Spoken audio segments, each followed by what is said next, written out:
Hi, I'm Tim. Welcome to Govberg, and thanks for logging on. Today, we're looking at the Patek Philippe 5496P. You can see this honey gold dial perpetual calendar retrograde and buy it on our website, govbergwatches.com. Please subscribe to our YouTube channel and download our app Govberg on time if you enjoy these videos and would like more news, views, reviews, and multimedia of luxury watches. On my wrist, 6 1/3 inches, 16 centimeters in circumference, you can see that this is the 2014 honey gold dial variant of the 5496P that debuted in 2011. The watch is impressively proportioned, approximately 39.5 millimeters across the round of its very traditionally round platinum case. The watch also has a lug-to-lug dimension that's relatively compact and wearable at only 47.5 millimeters across and 11 millimeters thick, with a generously sloped bezel, an easy watch to wear underneath a tight sleeve or dress cuff. You can also see for good measure between the lugs, dead center between the pusher correctors, the diamond, denoting this as a platinum Patek Philippe, and unarguably the least controversial use of a diamond in a men's watch by the consensus of collectors. Now, the watch has an impressive stance on the wrist. It looks larger than it is, and that's because Patek Philippe shrinks the bezel to favor the dial, making it appear more massive and proportionally a larger part of the watch. It is hefty on the wrist, entirely in precious metal, and platinum at that. You don't forget you're wearing this watch. It features a very traditional straight spring bar, alligator leather strap in high gloss with monotone stitch. Now, there's no real bolstering here, so it's nice and flat, and once broken in, it will wear well on a smaller wrist. Also, because it doesn't conform to the flank of the case in any way, you can pull the strap down straight around a smaller wrist, like mine. Now, the watch is nicely counterbalanced. A heavy watch head is always well paired with a substantial clasp of the same precious metal, and in this case, you get it. A beautiful single swing arm deployant made by Patek Philippe. Also in platinum, it features a filigree style Calatrava cross, beautifully made, all in high polish. The watch is a spectacular combination of a high complication, one might even say one of the 4 cardinal grand complication elements, with the Rattrapant tourbillon and minute repeater, but in an unconventional display featuring apertures for the leap year at center at 12, the day at 9 o'clock, and the month at 3, with a retrograde style crescent date.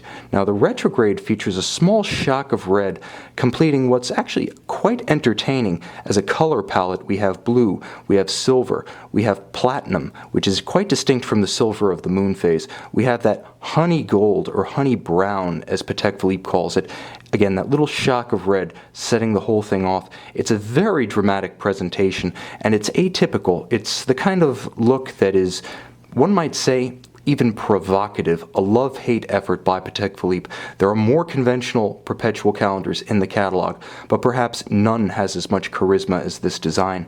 Now, the watch features a spectacular take on Patek Philippe's caliber 324 automatic.